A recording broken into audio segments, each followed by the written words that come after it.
visão normal como na visão subnormal, com a baixa visão. Então isso é gráfico, né? Cada vez que a gente esquecer um pouquinho disso, lembrar de alguns fatos concretos para que a gente retome o caminho.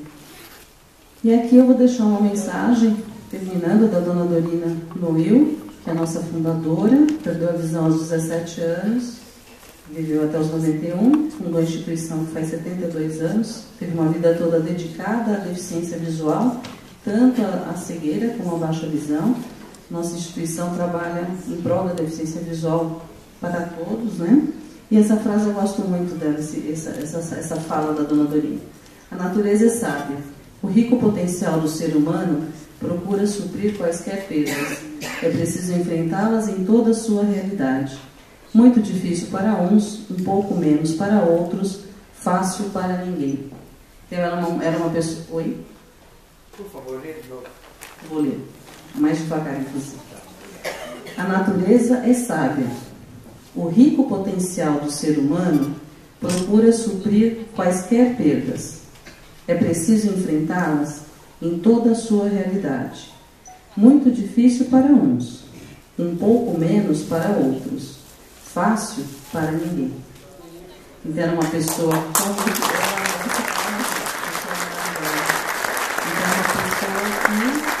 perdeu a visão, e muito consciente do significado da perda visual, que nunca esmoreceu. Em 1946, como Mulheres Cegas, fundou uma instituição com um grupo de mulheres. Viu, mulherada? Ó, raiz. Eu convivi com ela, tive o grande privilégio de conviver com ela por 10 anos. E era uma mulher que sabia exatamente o que estava fazendo no mundo, enfrentou a sua questão da perda, construiu, e cada um de nós temos o nosso guinhão na vida, né? O que a gente veio fazer por aqui? Então, acho que o segredo da felicidade é saber exatamente qual que é o que a gente veio fazer nesse tempo entre o nascimento e a morte, que é para todos, certo? Então, isso é uma mensagem que eu quero deixar para vocês, que aqui tem uma foto dela sorrindo, linda, maravilhosa. Um muito obrigada, aqui tem uma imagem de muito obrigada com uma mancha central, para que contemple todo o pessoal da baixa visão. Então, é uma tela escura, escrito muito obrigado com uma mancha central, tá? E um muito obrigado em braille, para todas as pessoas aqui com cegas. Aqui tem uns contatos. Queria falar para vocês, então, tem um site que eu gostaria de divulgar aqui do nosso site, que é o www.trocandosaberes.com.br. Vocês podem se inscrever gratuitamente, que tem videoaulas, artigos, e inclusive vocês podem mandar material, artigos, para que a gente publique nesse site. Tá bom? Que a gente avalia, publica, e tem assim já cerca de 1000 pessoas cadastradas que acessam continuamente e vem crescendo cada vez mais. Tá certo? E o nosso site também, www.fundacaldorina.org.br, e um site também que é dorinateca.org.br, que tem os livros acessíveis para serem baixados em várias versões. Ok? Eu deixei também no celular, que é o 99328-6390, 11, né? É o WhatsApp, tá? Se alguém quiser contato, trocar informações, conversar, muito às ordens. Vou repetir, 11 99328-6390. Muitíssimo obrigada, viu?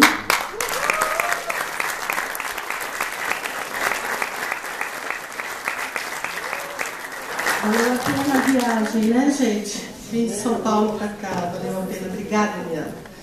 Bom, agora a gente vai ter a nossa próxima palestrante. É a professora Ana Paula de Oliveira. Legítima em sua fala, porque é uma pessoa com baixa visão. Nossa colega lá da escola, a gente briga, mas a gente se ama, tenho certeza.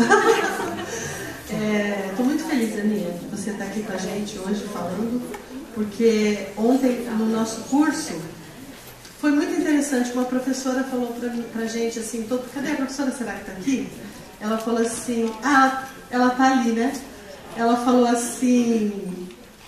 Eu escutei você falar, Ana Paula, 1 ano atrás, 2 anos atrás, e eu mudei tudo lá para minha aluna. Foi tudo de bom que aconteceu para minha aluna, eu mudei o jeito de lidar, eu fiz tudo que você disse, você mudou a vida da minha aluna. Então, coisa bonita, né? Tudo por causa da Ana Paula. Então, palmas para a Ana Paula, gente.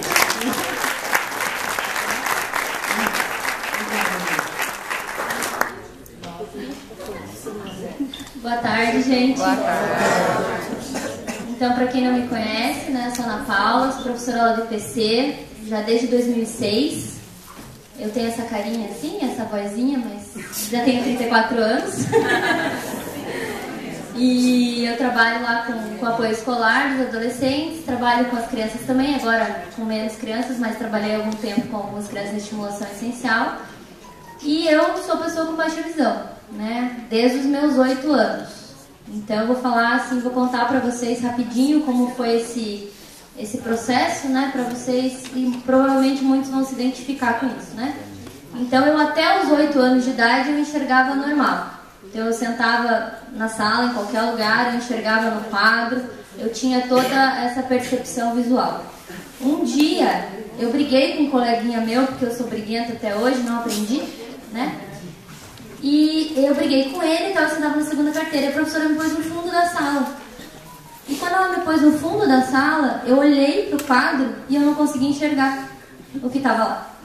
E aí eu comecei a chorar. O que está acontecendo? Por que eu não estou enxergando? E aí foi aquela correria, né, da minha mãe, né, foi na escola, foi chamada, e a gente foi atrás dos médicos e começou aquela peregrinação para descobrir o que estava acontecendo. E aí eu tive uma perda grande dos 8 aos 11 anos, eu tenho Stargardt, né, então uma doença que afeta o fundo do olho, a retina, né, então eu tenho uma perda de visão muito forte, muito acentuada na visão central, ainda tenho minha visão periférica relativamente boa, mas tem essa perda, né, da visão central bem acentuada. E aí, todo esse meu processo de escolarização da segunda série, lá no ensino fundamental, até a especialização depois da universidade, foi como pessoa com baixa visão. Né? Então, toda a minha vida, praticamente, porque antes dos 8 anos eu era criança, não me lembro assim, de tanta coisa, né? Então, o que eu me lembro é de pessoa com baixa visão. Então, pode ter certeza, assim, que a gente compartilha de várias histórias. Eu, às vezes, até falo, eu escuto algumas histórias de algumas pessoas e falo assim, nossa, algumas coisas eu não passei. Eu não passei, às vezes, por alguns constrangimentos que muitas pessoas passam aqui no ônibus, né? Algumas pessoas que nem o Manu, né? Até porque eu não uso bengala ainda, já estou precisando daqui a pouco, mas ainda não uso até agora, né? Então, eu talvez não tenha essa identificação tão grande, né? Como uma pessoa com baixa visão, então eu também não passei por tantos constrangimentos. Mas eu, como pessoa, sempre pensava assim, ai, como que eu vou falar para aquela pessoa que eu não enxergo? Ela vai olhar para mim e vai falar que eu enxergo, como você veio aqui até a mim dizer que não enxerga? E eu ficava nesse conflito, né? Vou, não vou, vou, não vou. E aí morria de vergonha de perguntar, morria de vergonha de falar. E isso foi um processo, né? Eu fui aprendendo. Isso só passou quando passou a adolescência. Até a adolescência eu tinha muita vergonha de me identificar com uma pessoa com baixa visão, de pedir ajuda. Claro, eu tinha um grupinho de amigos ali que me ajudavam na escola, tudo, não tenho nem o que falar. Meu processo de escolarização foi super bom, porque eu sempre tive muitos amigos e isso é muito importante, né? Que nem a Lilian falou, que é a vida, né? A gente sem amigo, a gente não é nada e a gente não é nada mesmo, né? Então, e o ouvido aqui é bom. E o ouvido é bom também. Então, assim, então eu tive todo esse processo, né? Na faculdade também, tive amigos, fiz amigos. Então, assim, é importante, gente. Uma coisa que eu quero falar pra vocês, que a gente tá aqui entre iguais, entre pares, né? Tem muita gente com baixa visão aqui, tem outros que não tem, mas de alguma forma se relacionam com a gente. Mas é importante que a gente faça amigos em todos os lugares. É importante que a gente tenha amigos que enxerguem também. Porque se a gente quer ser incluído, se a gente quer se sentir de fato pertencente, a gente tem que conviver com todas as pessoas. Né? Eu sei que às vezes é difícil, mas a gente tem que fazer um esforço para se aproximar das pessoas, para deixar as pessoas se aproximarem da gente também. Né? Porque quando eu era mais jovem, que velhinha... Quando eu era mais nova, eu tinha, né, eu fazia aquela panelinha de amigos e acabou, só aquelas pessoas, né? Não deixava outras pessoas se aproximarem e não me aproximava muito de outras pessoas. com o tempo, isso foi melhorando, com o tempo isso foi mudando. E então eu e o meu marido, né, o Vladimir Júnior, quem alguns conhecem, ele é cego, então, era baixa visão, passou por uma perda visual bem grande nos últimos anos e hoje ele é cego legal, né? Igual a Eliana estava falando das definições, ele tem 2% de visão, então ele é cego legal. Mas a gente tem muitos amigos que enxergam, né? A gente convive com várias pessoas que enxergam, e também com pessoas que não enxergam. Então isso faz parte da nossa vida. É importante que a gente circule, que a gente conviva com todas as pessoas, né? Porque o mundo é feito de todas as pessoas, não é feito só de cego, não é feito só de vidente, só de baixa visão e assim por diante, né? Então assim, mas hoje, agora que eu já falei um pouquinho de mim, a proposta que a gente ficou pensando, o que você vai falar, né? A Lilian falou, Aninha, eu quero que você fale, o que a gente vai falar? Então assim, o ano passado, segundo semestre do ano passado, eu fiz uma disciplina isolada no mestrado de educação lá na PUC. E aí eu tinha que escrever um artigo de conclusão dessa disciplina, né, para eu ganhar lá para eu passar, né, digamos assim, lá na disciplina. E aí eu fiquei pensando, o que eu vou fazer? Sobre o que eu vou escrever? E aí a gente também, a gente que tem baixa visão, que é cego, que é deficiente visual, enfim, né, que é pessoa com deficiência visual, a gente sempre acaba puxando para o nosso lado, né? Então eu podia escrever sobre qualquer coisa, mas o que eu fui escrever? Sobre pessoas com baixa visão. Mas a princípio eu tinha pensado assim, não vou fazer, porque a proposta do trabalho era fazer um levantamento de artigos científicos em alguma área. Como que essa determinada área estava sendo estudada num determinado período de tempo. E aí eu fiquei, meu Deus, agora, o que que eu vou fazer? Vou fazer sobre deficiência visual, como que a deficiência visual é colocada nos artigos de X, Y, Z revistas. Aí comecei a ver, gente do céu, tinha muita coisa sobre inclusão, melhor, era o que... Nossa, tinha 1 milhão de artigos, aí eu comecei a salvar aquilo lá e eu falei, cara, não vou conseguir dar conta desse negócio aqui, não, vai ser impossível. Aí, o que eu vou... Não, vou fazer sobre baixa visão, então, porque eu levantei a hipótese, que ela se confirmou, de que as pessoas com baixa visão eram pouco retratadas nos estudos científicos, nos artigos publicados em revistas de educação, né? E eu levantei essa hipótese e foi isso que eu fui tentar comprovar com esse estudo. E aí eu cheguei a alguns resultados e algumas conclusões que eu vou apresentar para vocês aqui. Pode. Daí esse é o título do artigo. Mapeamento de estudos sobre a baixa visão em periódicos acadêmicos no período de 2007 a 2017. Objetivo e metodologia. Mapear e analisar os artigos científicos que tratavam da questão da baixa visão no período de 2007 a 2017. A pesquisa foi feita no indexador da plataforma Cielo, em revistas publicadas em meio digital. Os descritores usados foram deficientes visuais, deficiência visual e baixa visão. Foram realizadas leituras de resumos, introduções e, por vezes, do corpo todo do artigo, chegando a um número de 49 artigos que mencionavam a baixa visão.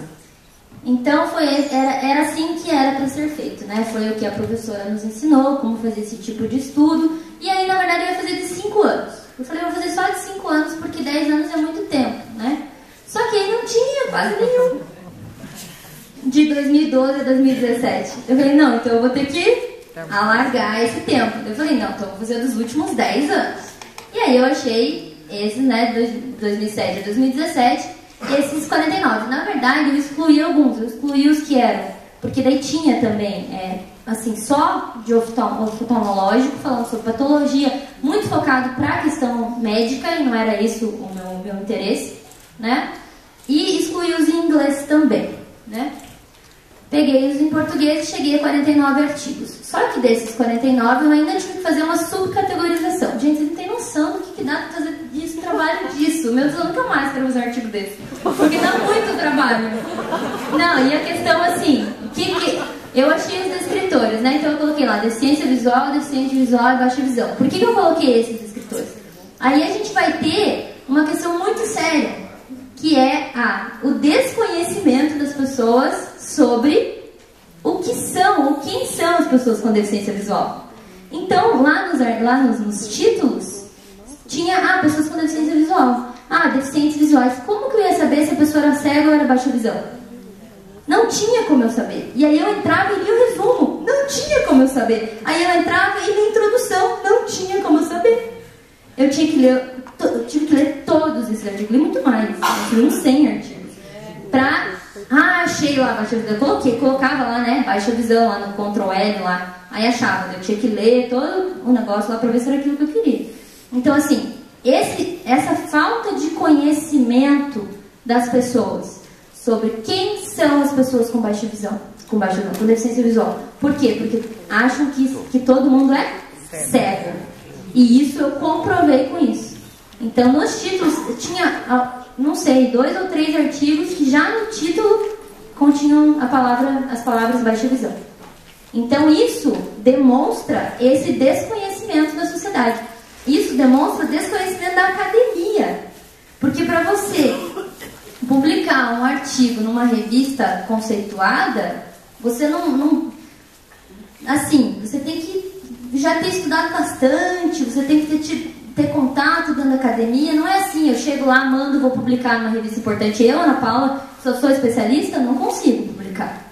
Né? Então, assim, são pessoas que estudam, que fazem, e mesmo assim, a maioria demonstra pouco conhecimento sobre o assunto, mesmo aqueles que vão estudar.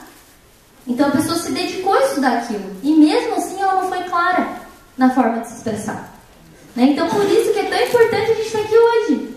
Né? Para dizer, somos deficientes visuais, somos pessoas com deficiência visual, somos, mas somos cegos e somos baixa visão. E isso é diferente. Ser cego, ser baixa visão, ser indivíduo, ser cada um. Né? E isso precisa ficar claro para facilitar o trabalho, né? As pessoas que vão pesquisar o negócio, pode ir para frente. Organização. Meu trabalho não, o trabalho de todo mundo que vai pesquisar. A organização. Os artigos foram divididos em 7 categorias de acordo com a sua temática. 1. Esporte. 2. Inclusão educacional. 3. Estudos sociológicos.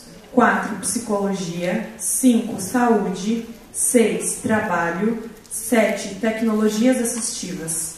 A área da educação foi selecionada como foco central, constituindo um corpus de análise de 17 artigos. Isso, então daí, depois daqueles 49, dividi nessas categorias e peguei 17. Né? Selecionei 17 artigos que de alguma forma falavam sobre educação, de alguma forma estavam expondo a educação. Então, assim, eu fiz uma descrição rapidinha, alguns não tem nem descrição, só quantos artigos de cada área, que depois eu vou focar mais nas conclusões, mas vou também fazendo alguns apontamentos né, dos artigos em relação à vivência e as coisas que a gente sabe sobre a baixa visão, né? Pode ir lá, né? Os resultados. Temas. 1. Reeducação visual, 3 artigos. Só um pouquinho. Então, ó, de 17 artigos, 3 eram focados na reeducação visual.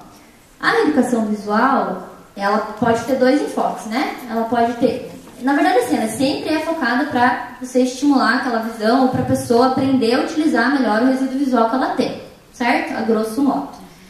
Mas ela tem uma visão muito clínica ainda, né? Então, a reeducação visual muitas vezes é vista como uma coisa clínica. E tinha 3 artigos sobre isso na parte da educação. Então, assim, a educação ainda está muito ligada à questão médica, à questão oftalmológica. Principalmente quando a gente fala de baixa visão. Por quê? Porque o cego, ele está cego, né? Teoricamente, ele não tem muito mais o que fazer na questão visual, né? Claro. Mas não baixa visão ainda a gente tem. Dependendo da doença, você vai fazendo, vai tratando, vai estimulando, vai fazendo um monte de coisa para... Então, esse viés ainda tá bem ligado ainda, né? Então, é importante fazer reeducação visual, óbvio. As meninas Nathalie Barrega estão ali, lá na escola, no instituto a gente também faz. Eu passei por estimulação visual durante muito tempo. A Eliana, né, avalia, faz todo esse trabalho. É importantíssimo. Para minha vida foi muito importante. Né? Mas me preocupa ainda esse viés médico, assim, essa coisa do clínico. Como se o médico ou como se a reeducação fosse resolver o problema da baixa visão. E a gente sabe que o problema da baixa visão é muito mais dos outros aspectos do que no... Ah, eu enxergo X ou Y. Não, é o que esse X ou Y me acarreta socialmente. Né? Então não é assim, eu enxergo 30%. Ah, beleza, enxergo 30%. E agora o que eu faço? Né? Isso, o que eu faço? Como eu ando? Como eu converso com as pessoas? Como eu olho o dinheiro? Como eu leio? Com que isso que importa. Né? Então, só isso que eu queria destacar, que a gente ainda tá ligado nessa questão médica. Tema 2. Papel dos professores itinerantes na inclusão de alunos com deficiência visual. Tema 3. Formação inicial de professores de física. 2 artigos. Tema 4. Formação continuada. 1 artigo. Tema 5. Relato de experiências de estudante com deficiência visual sobre a trajetória escolar. Isso. Então, assim, as temáticas que foram, né? Então, um artigo de professores itinerantes, que os professores conversaram, não sei se todo mundo sabe que é um professor itinerante, que é o professor, né, da rede de apoio, do centro, que vai nas escolas fazer esse atendimento para os alunos com deficiência visual. Então, nesse caso aqui, foi uma entrevista, né, feita com essas professoras para ver como que estava acontecendo esse trabalho. Né? E daí os outros de formação inicial, formação continuada, mas é tudo muito centralizado. Depois, na conclusão, eu vou apontar para vocês algumas coisas importantes. Temos mais 2 temas. Tema 6. Educação física escolar, 2 estudos, um focado nas práticas da escola e outro centrado na proposta curricular para a disciplina e a proposição de estratégias pedagógicas. 7. Inclusão em curso técnico. 1 artigo, relatando as práticas de um professor no atendimento de um estudante cego e um com baixa visão. Tema 8. Pesquisa com professores dos anos iniciais de uma rede municipal de ensino sobre os conhecimentos deles, sobre os problemas visuais e a baixa visão. Apenas 21% tinham recebido informações sobre como trabalhar com estes estudantes. Tema 9. Levantamento de incidência de deficiência visual na população indígena em idade escolar de doutorado. Dourado, desculpa. Então, assim, quero contar 3 coisas aqui. A primeira coisa é sobre educação física. A educação física é um dos problemas que a gente tem na escola. Né? A Lilian já escreveu uma monografia dela, sei lá quando, sobre isso. Né, Lilian? Nossa, faz pouco tempo. Faz pouco tempo, né? Agora, ali faz 2 anos atrás. E assim, a gente sabe, os nossos alunos estão aqui, né? Mesmo os alunos com baixa visão, digamos assim, que teoricamente seriam mais fáceis de fazer algumas atividades propostas, muitos ainda não fazem educação física. Né? O professor de educação física dá um trabalho para eles fazerem. Faz um trabalho sobre vôlei. Faz um trabalho. Você nunca pegou uma bola de vôlei. Faz um trabalho sobre basquete. Né? Ele nem sabe o que é uma cesta de basquete. Então, assim, isso ainda acontece, gente. É absurdo. Claro, gente, eu não quero que um aluno cego, um aluno que tem uma baixa visão muito reduzida, vai jogar basquete. Não é isso. Né? Mas ele conhecer a bola, ele ver a quadra, ele saber como é cesta, como é a tabela, isso faz parte do conhecimento de mundo dele. E quando a gente simplesmente não dá essa oportunidade, nós estamos sonegando o conhecimento de mundo. O professor que não faz isso está sonegando. Está simplesmente falando, esta pessoa não tem direito, esta pessoa não tem capacidade e não importa para ela saber isso. Né? Então é muito claro isso. E nesses artigos tinha um que tinha um relato do menino, assim, que o professor fala, nossa, você lia assim, falando, cara, que raiva desse cara, desse professor, falar isso para esse menino. Então, assim, ainda é bem complicado. E aí o segundo, que era uma proposta que eles estavam fazendo a leitura da proposta curricular de uma cidade lá no interior de São Paulo. Então, os pesquisadores viram que na proposta tem o discurso inclusivo, fazer uma educação física adaptada, inclusiva, mas não tinha uma atividade proposta, nenhuma, dizendo como fazer. Então, que no discurso está muito bom, mas cadê a prática, cadê mostrar como que faz? Né? Então, é bem, bem sério. O segundo ponto é sobre a questão da pesquisa feita com os professores. 21% só dos professores sabiam o que era baixa visão no universo de um município, que nem é tão grande também, no interior de São Paulo. Então, assim, como que está esse conhecimento dos nossos professores?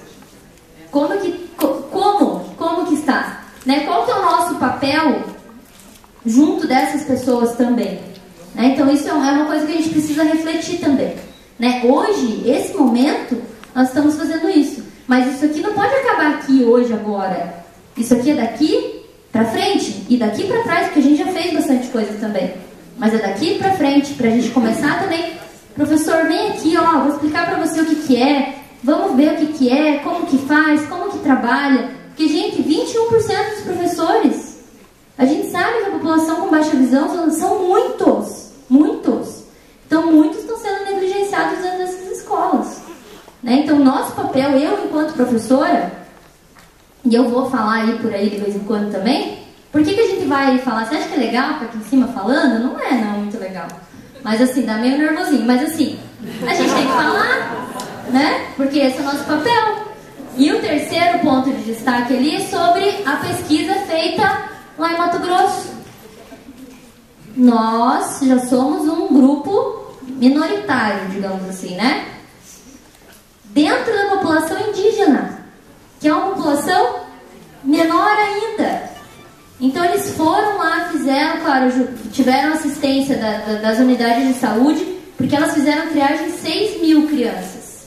E 6 mil escolares, né? Não era nem criança, pegava adolescentes também. 6 mil. E elas chegaram a uma conclusão que eram 9 cegos e 7 com baixa visão e 2 com múltipla deficiência, né, nessa população. E estatisticamente, isso é maior dentro da população indígena da região do Mato Grosso do que na população em geral. Né? E alguns deles não estavam na escola. Alguns desses índios não estavam na escola. Então, claro, se alguém tiver interesse, está lá na plataforma, é muito legal esse artigo. Eu achei muito interessante, porque já pega um nicho bem diferente, né? Que a gente nunca pensa, né? Nos indígenas. Você pensa no indígena, lá na questão cultural, tá? Você não pensa, nossa, a pessoa com deficiência lá dentro desse contexto indígena, como que é? Dentro dessa escola indígena, como que é? Então, foi bem interessante, assim, por esse outro aspecto, né? Tema 10. Relato de pesquisa.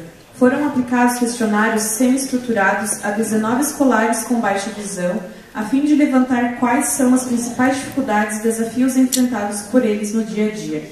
As questões que apareceram se referem à dificuldade de enxergar na lousa, de ler livros e ver objetos à distância, problemas na locomoção e uso de recursos de tecnologia assistiva. Então, gente, vocês têm problema com isso? Sim, não, talvez, por quê? Que são os problemas recorrentes que a gente tem, né? Eles têm os mesmos problemas que a gente. Quem não está na escola mais, os nossos meninos ali estão na escola ainda, mas assim, vocês que não estão mais na escola, mas vocês estão aqui, né? Mas olha aqui como a gente é acessível. Nós temos uma ledora aqui, ó, personal ledora aqui pra mim, né? Por quê? Porque eu não consigo enxergar lá. Então ela tá fazendo, o que ela tá fazendo pra mim? Ela tá acessibilizando, né? E os nossos meninos lá na escola, esses meninos que fizeram esses relatos, muitos deles não tinham essa acessibilidade. Muitos dos nossos não têm essa acessibilidade. Eu, muitas vezes, não tive também, embora não tenha tido grandes problemas, mas algumas vezes eu também não tive. Eu fui fazer um concurso da prefeitura uma vez, não sei quando, faz tempo, sei lá. E aí eu tinha pedido prova ampliada, né? O que aconteceu? Não tinha prova ampliada pra mim. E aí eu peguei minha lupinha lá, lupinha manual ainda. Hoje não, hoje sou uma pessoa que usa lupa eletrônica, gente, hoje eu sou avançada. Usava lupinha manual e fui lá ler a prova, naquela letrinha, quase morri. Porque daí o que acontece? Na época, eu tinha mais visão, né? Então eu não estava acostumada a utilizar os recursos auditivos, não estava acostumada a ninguém